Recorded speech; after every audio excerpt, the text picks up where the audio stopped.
Tiffen has had a long-standing reputation in this market with its line of Black Pro-Mist filters. Not the most expensive of mist filters, but also not the cheapest. Recently, I came across NEEWER's Black Diffusion series, which is considerably cheaper in price. Is there a trade-off being made here for the cost savings? That's what I'm here to find out.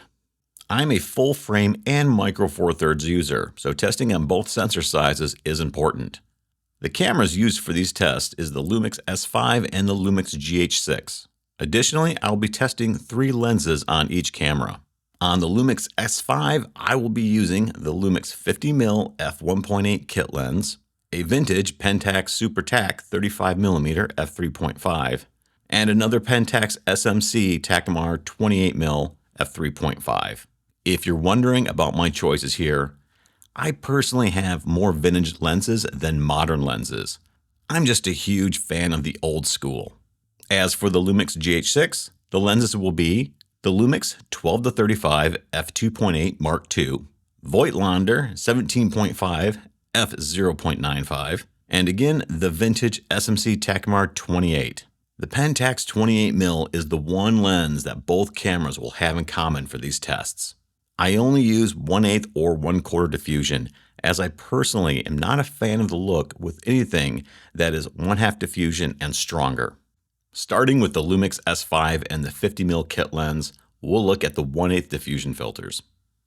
At first glance, the Tiffen and NEEWER 1/8 filters appear consistent, but I want to dive a bit deeper. When we examine the histogram, it becomes more obvious that the NEEWER's color spectrum is closer to the original than that of the Tiffen's. The color palettes of each confirm that the NEEWER has had the least amount of color shift. This is again noticeable when I reference the averaged colors. Checking out the detail in the center frame, all filters appear to be relatively close, but when I zoom in, it does feel that the NEEWER edges out the Tiffen ever so slightly. Sharpness is not a sought-after trait of mist filters. To rate one higher than the other would be debatable and based entirely on personal bias. The halation effect is expected to be modest, as this is only a 1/8 diffusion. Even so, the Tiffen appears to have a bit more halation. The fall-off into the highlights is a bit more pleasing with the Tiffen. This is one consistent characteristic I noticed between both brands on both diffusion levels and across all lenses.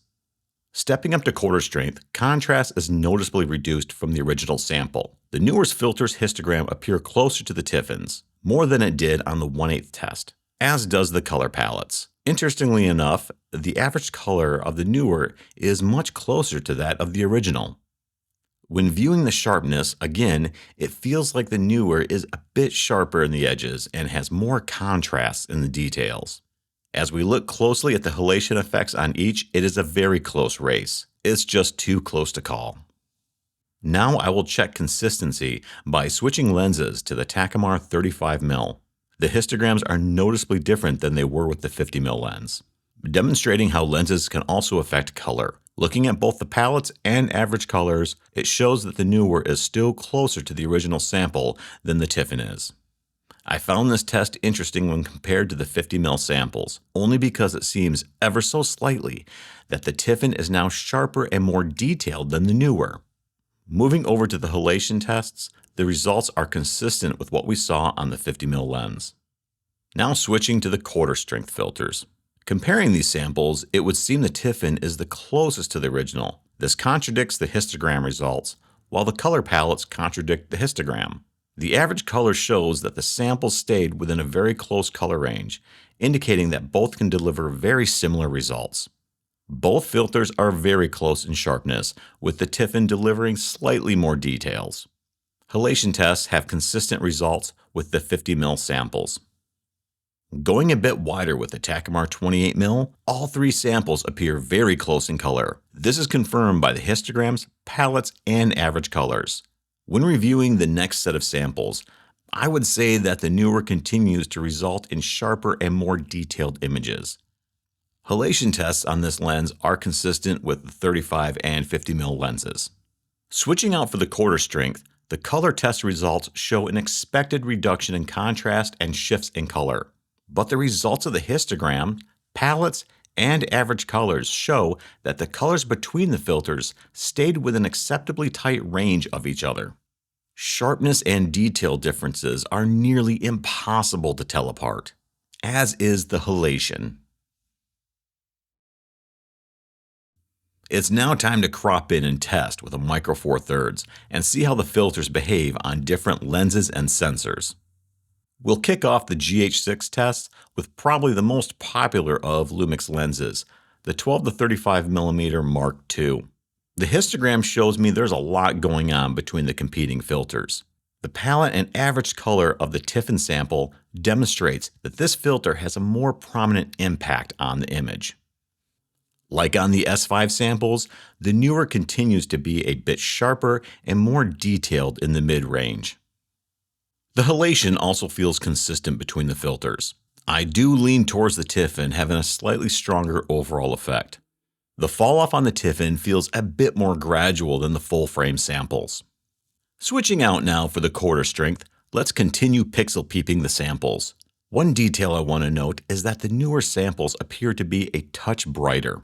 The diffusion of this filter doesn't seem to push the colors down as far as the Tiffen. Sharpness and detail are consistent, as is the halation.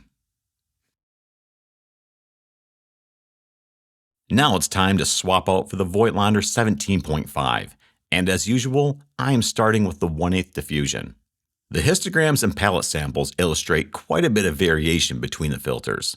The red and green averages match up, with only a bit of offset in the blue channel. Unlike the earlier tests, the Tiffen looks to be the sharper option, while the details in the mid-range are consistent between both filters. And the Tiffen again appears to have a slightly stronger halation effect. Moving over now to the quarter diffusion, the samples show both filters having a similar color shift as the contrast is reduced. The Tiffen continues to demonstrate a stronger overall effect than the NEEWER. The sharpness and detail between the two are just too close to call. Again, a similar spread in the halation effect, even though the Tiffen is fairly consistent with a slightly stronger glow. I'm bridging back now to the Takumar 28 from the full frame tests. The 1/8 diffusion examples in the histogram show that both filters are closer in line than what we've seen before in this video. The palettes illustrate more variation between the samples, with the average colors confirming everything. This is the first time that I've noticed the red value on the Tiffen higher than that of the NEEWER or the original sample. It is a struggle to know any differences between sharpness and detail. And the consistency carries on right into the halation tests.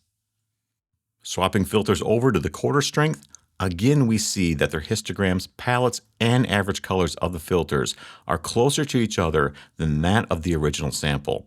The NEEWER feels sharper in the higher contrast pixels, while the mid-range detail is nearly identical. I'm starting to sound like a skipping record, but the halation between the two at this diffusion level is nearly indistinguishable. This was a very extensive, yet not too artistic, test comparing these two filters. I think the results between the two brands are very close. I feel the Tiffen renders a slightly softer, more diffused result, which is the effect that people are after with a diffusion filter. But the actual differences in the details are small. Between the cost and these test results, I find it hard to continue promoting the Tiffen line of mist filters. In the end, it is your money. If you feel the ROI on Tiffen is there, that is your money and your choice, and nobody can decide for you. I think most people pick up a mist lens to experiment and test with, and most will never do any serious work with one. So why spend the serious money? As always, thanks for tuning in, and I'll see you again next time.